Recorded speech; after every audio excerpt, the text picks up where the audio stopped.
Это актуальное интервью в студии Петр Васильев. Здравствуйте. В республике стартовал первый чемпионат высоких технологий. Он является соревнованием по компетенциям, перечень которых сформирован на основании наиболее динамично развивающихся и перспективных направлений, востребованных в условиях высокотехнологичного производства, цифровой экономики и импортозамещения. О проведении первого чемпионата высоких технологий в республике мы сегодня и поговорим. Наша гостья Татьяна Абрамова, главный эксперт по компетенции цифровые возможности для бизнеса. Первого чемпионата высоких технологий в республике, преподаватель колледжа инфраструктурных технологий Северо-Восточного федерального университета. Татьяна Геннадьевна, здравствуйте. Здравствуйте. Для начала хочу спросить вот что. Что в целом представляет из себя сам чемпионат? В целом чемпионатное движение представляет собой соревновательные мероприятия, да, которые демонстрируют компетенции именно участников, да, в каких-то экономических областях. Вот, а как пришла идея провести первый чемпионат такого рода в нашей республике? В прошлом году мы ездили на финал, на первый финал чемпионата высоких технологий. Да, он проводился в Великом Новгороде. И как раз-таки там мы воодушевились, поймали эту энергетику. Да. Он у нас проводился, мероприятие это проводилось на площадке в Валдае. И собрало более 1500 человек именно по деловой программе и по выставочной программе. Также было больше 300 человек именно участников. Вообще со всей России? Да, со всей России. То есть, насколько я понимаю, федеральный этап проходит давно, а региональный в этом году мы впервые. Региональный, да, мы впервые, а вот федеральный в прошлом году первый раз был. Ну, это, я думаю, более чем актуально, потому что в последние годы республика у нас, ну, безусловно, лидер на Дальнем Востоке в этих всех креативных технологиях. Да. Татьяна Геннадьевна, по каким компетенциям в этом году будут проходить соревнования? В этом году у нас в республике 4 компетенции. Это специалист по анализу данных, это разработка мобильных игр, да, это разработка виртуальных миров и моя компетенция как раз-таки это цифровые возможности бизнеса.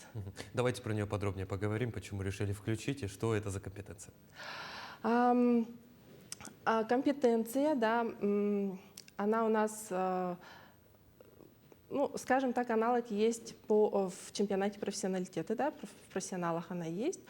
А здесь оно больше актуализировано, скажем так. Да. Мои ребята, сегодня у нас как раз первый соревновательный день начался, и мои ребята за 3 соревновательных дня должны выполнить 5 модулей, да, в котором они должны разработать базовую систему учета и плюс к нему добавить распознание речи, да, на основе искусственного интеллекта. А затем вот эти проекты, которые они разработают, они будут уже внедряться, насколько я понимаю, на территории нашей республики. Да. Чего? А на какие-то уже имеющиеся практики ориентируются ваши ребята? Ориентируются, да. Вообще конкурсное задание разрабатывается совместно с работодателями. Да? И поэтому это актуально на рынке труда. Конкретно задание, конкретно они выходят уже, скажем так, специалистами-практиками. То есть уже есть заказчик? Заказчик, да.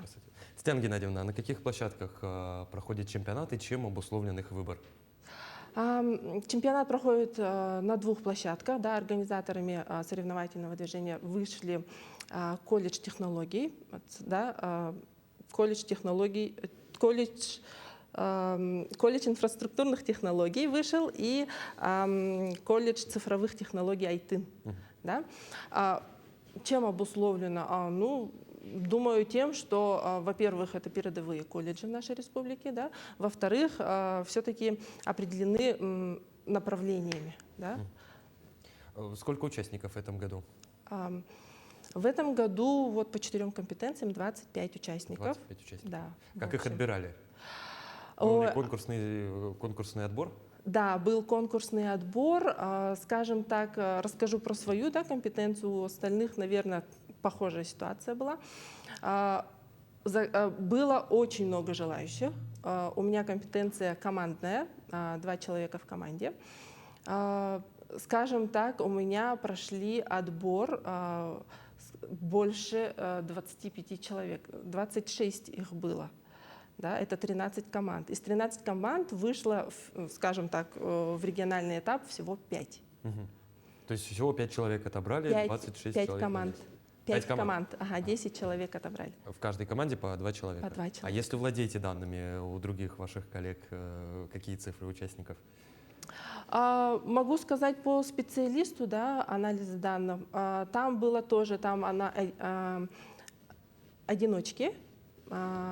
Там больше 20 тоже человек было. Они прямо группами приходили, садились, потоками мы это все проводили, да, до обеда, после обеда, потоками проходили. И в итоге в региональный этап вышло всего 5 человек. Светлана Геннадьевна, я правильно понимаю, то есть есть соревнования, так скажем, личный зачет и командный, как в большом спорте? Да. А вот если говорить о среднем возрасте участников, молодежь, более взрослые, так скажем, люди, кто принимает участие? Принимают участие, здесь у нас есть ограничения не в возрасте, а в курсах, скажем так. Выпускники не могут участвовать. Да, в возрасте конкретных ограничений нет. Но сейчас у меня на компетенции возраст от 18 до 20 участники. Молодежь. Наша молодежь, будущие представители креативных индустрий, уже являющиеся представителями креативных индустрий. Ну вот смотрите, пройдет у нас региональный этап, что дальше? Выявят лучших, безусловно. Да, и первые места поедут на отборочный. Уже на федеральный уровень? На федеральный уровень. Что им предстоит там? Что им предстоит? Вот если, допустим, оглядываясь назад на прошлый год, может быть, уже есть какие-то наработки, наметки, как будет выглядеть федеральный этап? Если смотреть на прошлые года, то там сразу они вышли на финал. Да? А в этом году участников регионов много, поэтому сделают отбор. Например, по нашей компетенции, да, цифровые возможности для бизнеса, у нас выставлено 28 регионов. Да, и отбор примерно намечается в июне месяце. Что будет там, пока для нас загадка. Да. А город проведения тоже загадка, да? Город Москва. В Москве? Да, в Москве. Ну, прям, а куда еще ехать, кроме как Москвы и сразу в Сколково? Светлана Геннадьевна, хочу еще немножко поговорить про вашу компетенцию, цифровые возможности для бизнеса. Как оцениваете внедрение цифровых технологий у нас в республике в бизнес-сообщество? Моя компетенция, она больше рассчитана на 1С программу. Да? Сейчас у нас везде пользуются ею. И именно внедрение в данной компетенции, внедрение искусственного интеллекта.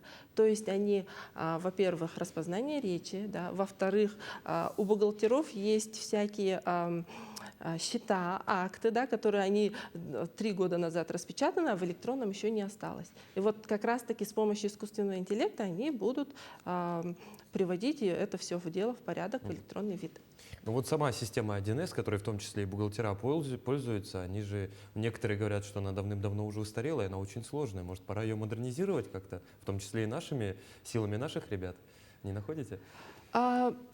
Была такая идея, да, у меня уже студенты идут на разработку таких приложений, но так как у нас большая часть республики уже сидит, и переход у них не намечается, я тоже с работодателями общаюсь, и у них очень много возможностей, во-первых, в 1С, которые нет в других программах.